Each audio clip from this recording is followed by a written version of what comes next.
Hello mga mare! Welcome to my mini vlog.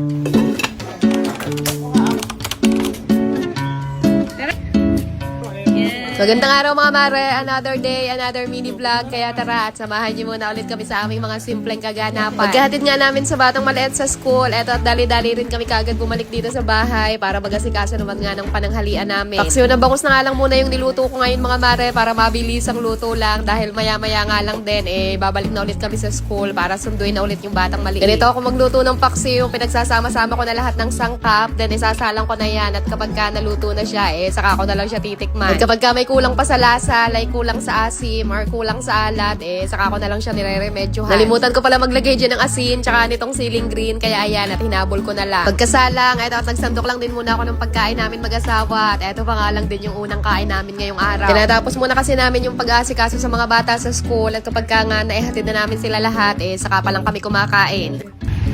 Ano ka? Tigil-tigil ang mga tinitigalan. Yung kaladong lang nakasigaw. Kaya mga maayos, maintindihan mo yan. Hindi siya nakukuha sa sigaw. Mas gusto niya yung kinakausap siya ng pupuri-puruhin mo, suyuin mo. Kailangan niya suyo. Bang kumakain nga kami dyan mag-asawa na pag-uusapan namin yung kung paano dapat kinakausap yung mga bata dahil yung mga bata sa panahon ngayon talaga namang hindi mo na makukuha sa pasigaw. Hindi nga tulad natin noon na talaga namang isang sigaw lang ng nanay at tatay natin talaga namang nanginginig na kagad yung mga puwet natin.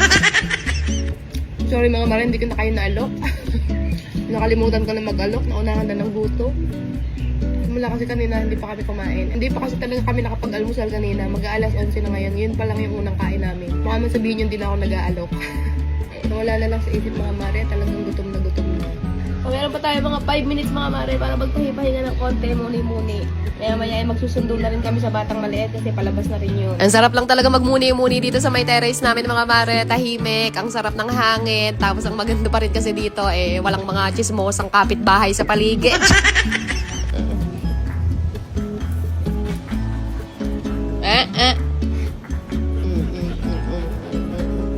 Come here na. Halika.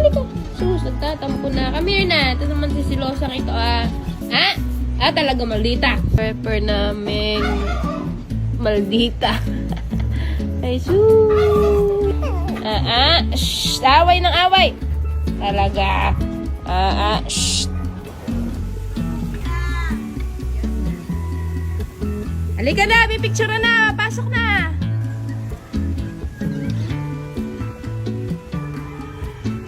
Smile.